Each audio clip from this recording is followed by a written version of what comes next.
Hello, I'm Keith Johnston, your host for Forrester's podcast, What It Means, where we explore the latest market dynamics impacting executives and their customers.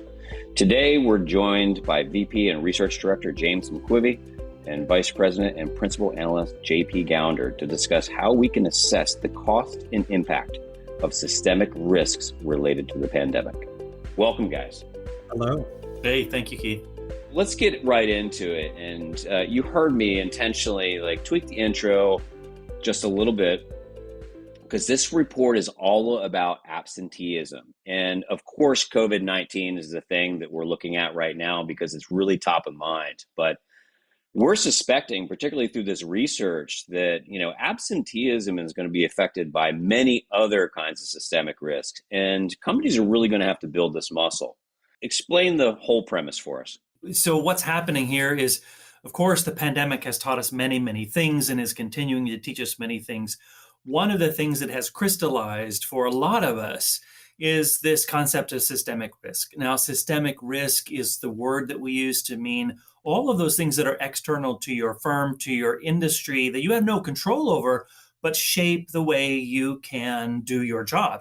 And this, of course, includes things like a pandemic. It includes disruptions in supply chain. It includes things that are happening in international politics, all of which might affect the way you get raw materials, the way you source talent, all of those things. So systemic risk has become really, really clear to people, but it's not something that they have previously developed processes and methods around in order to, measure, first of all, how big is this risk in its likely effects on us as an organization. So at Forrester, we're trying to help people see what systemic risks are coming and to identify whether they're going to be large or small in their effects.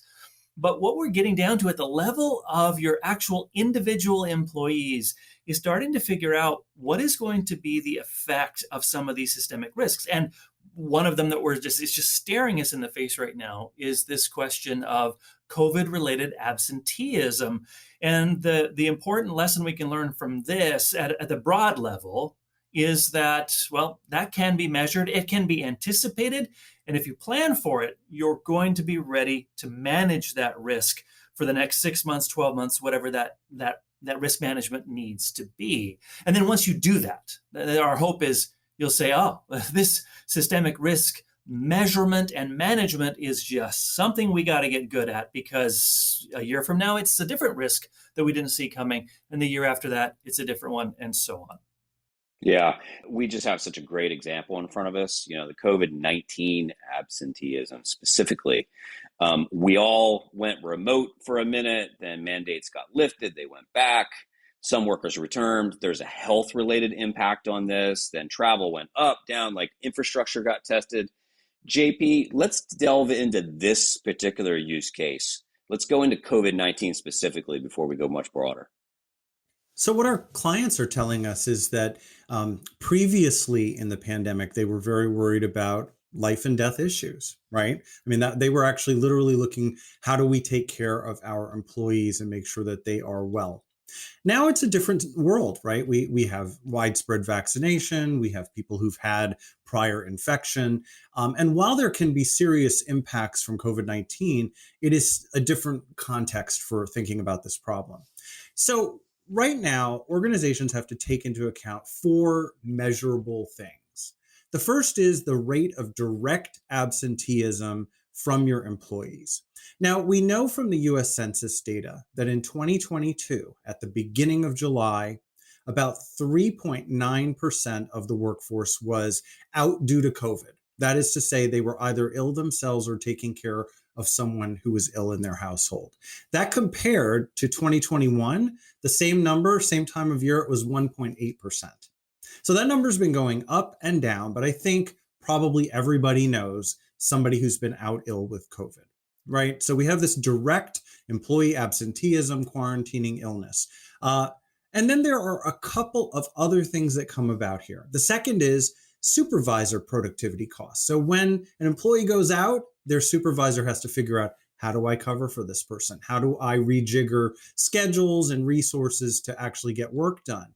There are colleague productivity costs because those supervisors are turning to someone else to get the work done. And finally, there are impacts to productivity from long COVID. And here we're not talking necessarily about people who are disabled, although there are some. We're talking about just the fact that for a couple of months after people have COVID, they may not be themselves, and there is a measurable productivity issue.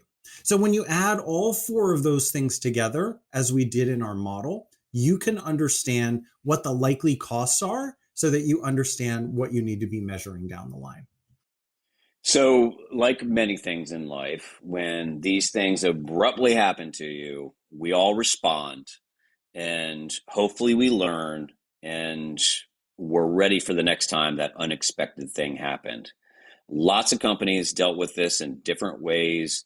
What are some examples right now of how companies responded well and are preparing for all that has to come with these new kinds of capacity models and preparedness and all the things?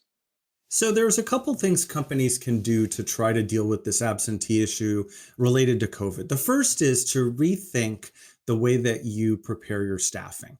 There's a lack of redundancy in the way that we think about this. And this is something that our colleague Katie Tynan emphasized in our internal conversations that also played a role in the research. It turns out that companies who may have in the past had a really, really tight sort of lack of backup for various roles need to rethink that. You may need to have more employees per unit of work to get things done. Another thing you can do is direct mitigation. Have you done an audit of the ventilation systems in your facilities for those who are working in person? Have you thought about your anywhere work strategy so that maybe when the cases go up, you allow those who can do their jobs remotely to go remote for a period of time, right? So it's about adaptiveness, it's about measurement, and it's about being more strategic about how we make sure that work gets done along the way. I think one of the things that we're trying to help people understand is if, JP starts to talk about mitigating this or making these kinds of steps or over planning capacity compared to prior planning cycles, people think, oh, now you're adding cost. Now you're adding cost. And it's true. But if you actually look at that cost in the context of the model, and JP, I feel like you're underselling a little bit the impact of your model, because when you model out those four characteristics that you're talking about, we did it for a hypothetical firm of what was the size of firm, but to tell us what the loss in terms of dollar value of productivity or impacted employees, so you can understand that the small cost of taking those other steps to offset the large potential cost of absenteeism is the way you need to look at this. This is not about what's good or right. It's about, okay, anticipate costs that might get out of control and take lower cost measures to address those before they happen.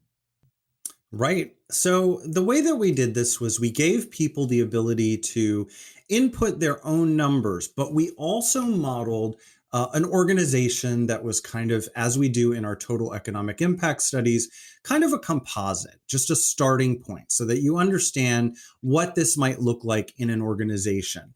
And so we looked at a company with 3,500 employees with $1 billion in annual revenue. And when we model all of these things out, direct employee absenteeism, supervisor and colleague productivity costs, and long COVID lost productivity impact, it's $13.4 million worth of cost. So to your point, James, that's quite a lot of money, in fact. So you need to contextualize some of the investments like upgrading your ventilation systems, which, by the way, may have ongoing benefit for other pandemics or the continuation of this present one, compared to that $19.4 million. Again, your mileage will vary based on how many employees you have and what your revenue looks like, but it is a significant 1.9% of total revenue. So yeah, this is a total cost of ownership issue. And frankly, it's kind of flown a little bit under the radar. A lot of companies will tell me, we're looking at absenteeism, we're concerned about it, but very few of them up to this point have actually quantified it.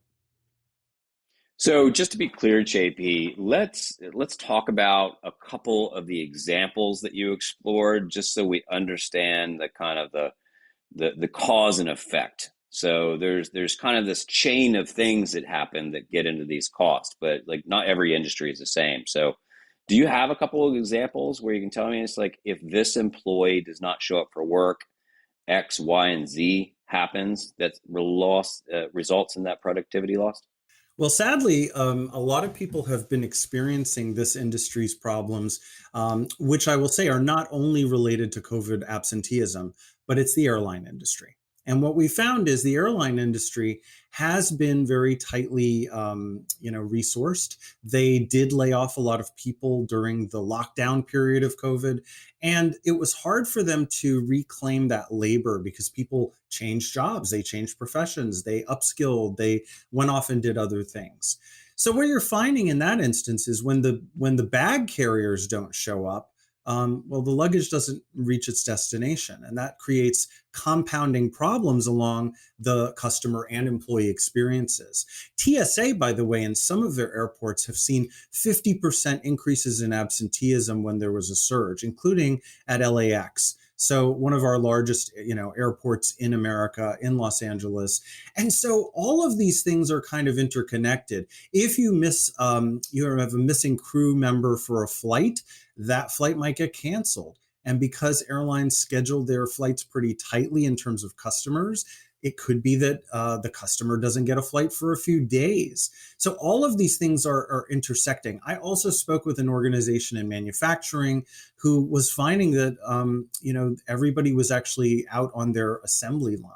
And because it's a multi-step process, if you don't have coverage in one part, it becomes a domino effect down the line. In other words, someone who didn't, make the unit of good, the next person can't put it in a package. So really these things are deeply interconnected, and it requires, as James was saying, taking a step back, looking more strategically at how this is impacting all operations and customer outcomes. And so what are companies doing now? Like, are there some recommendations? Are we overstaffing? Are we invested more in automation, technology? Are we just changing the way that we service or build or whatever industry we happen to be in? Yeah, I mean, I think it could be any of those things. There's the mitigation I talked about. There's the let's look at our staffing model. Let's try to understand how to get more fungible talent that we can bring in. Maybe they're contingent, or as we call them at Forrester, on-demand labor, who can come in at a moment's notice. But you're finding this across the board. I mean, in healthcare, there's a huge crunch right now. I mentioned manufacturing, airlines, really every industry that serves customers is in some way impacted here. So you can mitigate, you can expand your on-demand labor force, you can overstaff, you can do some things around, your fundamental proposition. So for example, some of the airlines have been saying, we're not going to check luggage for a little while, right? Some of the European airlines had to say, we're not going to be allowing that for a period of time to get out of this crunch. Let me offer another example. I was in recent conversation with a U.S. retailer, and of course, the retail sector always has trouble with talent acquisition and management and retention. And of course, coming out of the pandemic has had an unprecedented challenge at a time when people otherwise are considering maybe driving for DoorDash or something like that. So they're really struggling overall. But one of the things that we're finding is, okay, along the way, you perhaps should have been investing in technology solutions that will allow your employees to manage their relationship with their employer. Scheduling, for example, is the number one problem for frontline retail workers. They never really know what their schedules are. They're not confirmed until sometimes the last minute. Swapping schedules is incredibly onerous and burdensome on the employee.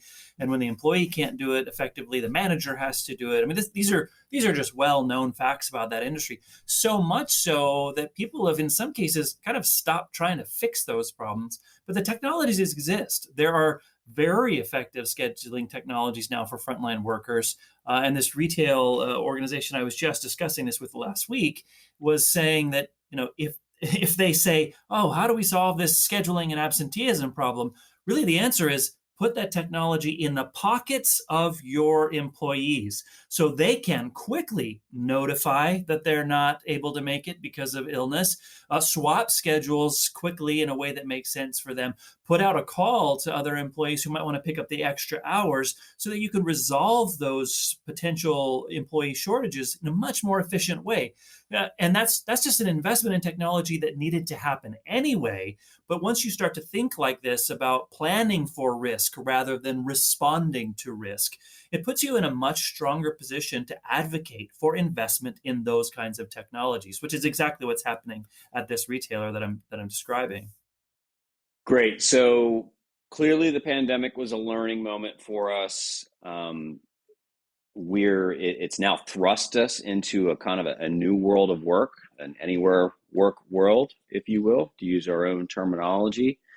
If we were to suggest to clients and leaders out there how they get ahead of this, what's the recommendations? Clearly, they have to identify the risks, make it relatable to their business, and then decide what other systemic risks they need to consider. Then they can start going to action. Do we have those recommendations? Definitely. As you say, there are a series of different risks. Let's take an example of a hurricane. Now, a hurricane is tending to be kind of localized. It might be a large region. It might be the entire U.S. Gulf Coast or something like that. But identifying where your facilities are and where you can therefore route excess demand. So, we find this a lot when there is a hurricane. Certain kinds of companies can route the tasks of work, let's say call centers or sales or, even logistics to other regions where they may be unaffected by that hurricane. So the analysis for a hurricane may look a little different than a sort of universally global pandemic. There are some things, though, that you can do that are going to have universal benefit, whatever the systemic risk event is. Anywhere work is certainly one of those, because when you are in a COVID surge, people can work from home. When you are in a hurricane, some people can still work from home if you have the right technology and systems in place, although those who lose power and have property damage may not be able to.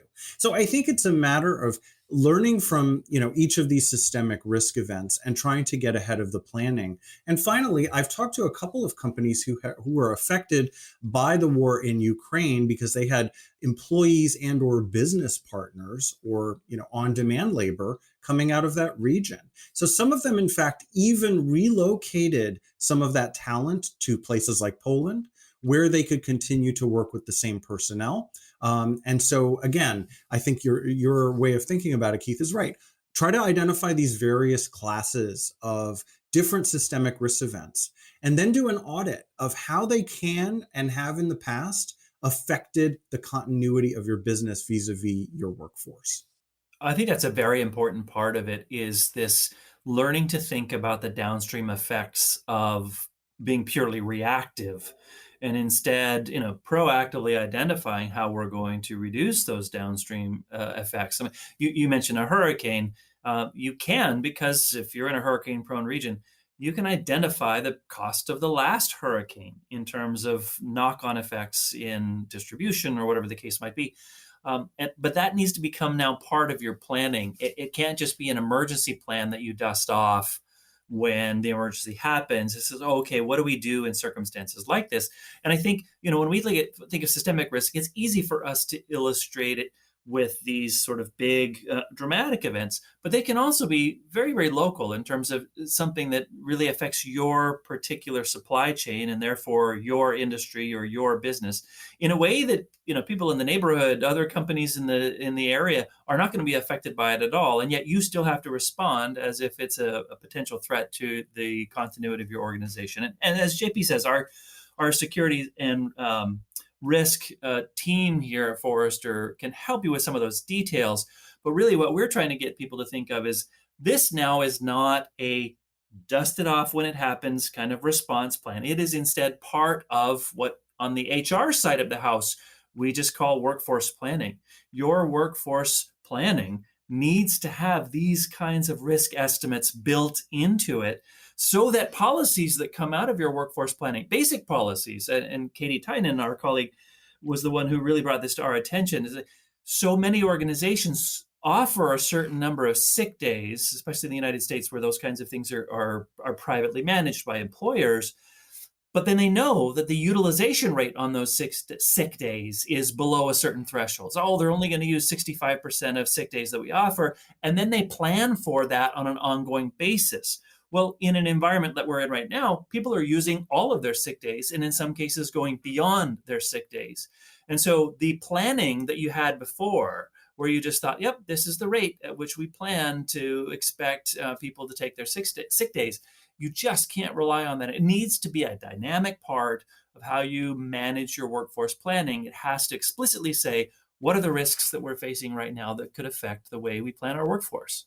And more simply said, right now, a recommendation is for all companies to reinvestigate their sick leave policies and probably expand the number of sick days. And again, this is to account for multiple waves of COVID and avert a certain amount of absenteeism by rejiggering the schedule around staffing. So this is fascinating, guys, and it's really important stuff. But now it's making me think that this is a whole new input to deciding how we operate our businesses long term. It's not a nice to have, it's a must have. And somebody's going to have to be responsible for this level of planning. Do we have examples where there's somebody that's designated to this role that's really truly getting into the long-term and short-term impacts of absenteeism on the business? So there's no single answer here. Different companies are approaching this differently. It's fair to say a couple of things, though. Number one is that risk management in general has been elevated to a C-suite concern, right? It is now something in the wake of 2020 COVID in particular. Companies want to get ahead of this kind of risk. Number two, that human resources has to play a role here. They were often on the front lines of dealing with COVID and continue to be.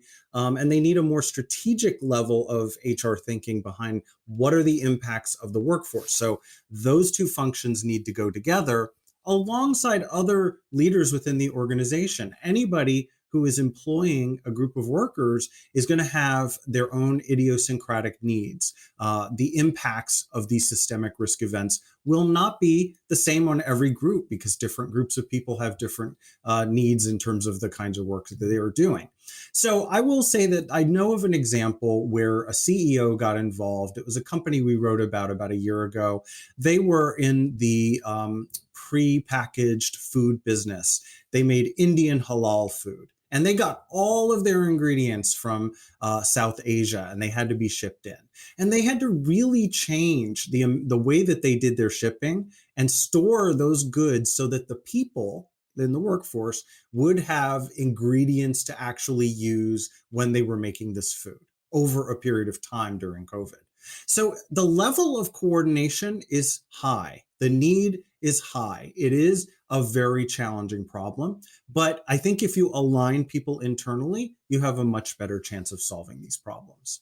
I want to pick up on what you said there, JP, about that level of coordination. And this is one of the reasons it is being elevated to the C-suite. If I have a concern, though, it's that ultimately what we would call workforce planning or workforce optimization, often the bottom line or where the buck stops is the CFO. And I am curious to see how this is going to evolve, where HR comes into the room and says, we've got to be more astute at identifying these risks and planning for them.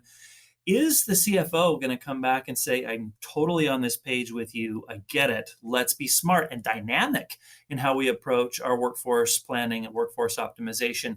Or is the CFO going to say, I just need a number like we always have? Can't you just give me that number again?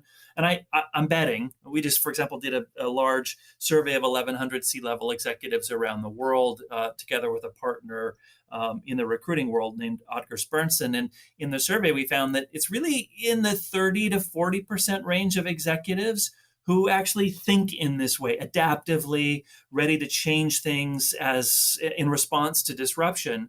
And more than half of them are much more comfortable saying, let's just do what we did last year with a tiny improvement here and there. And so, that's my concern. When Keith asks who in the world is going to do this, I think, well, who raises their hand to say we should do this? And then the CFO says, no, thank you, I'm not ready for that. That's my worst case scenario, I think, because this is going to be so crucial. And the CFO will have the power to either turn the switch on or just shut it down completely.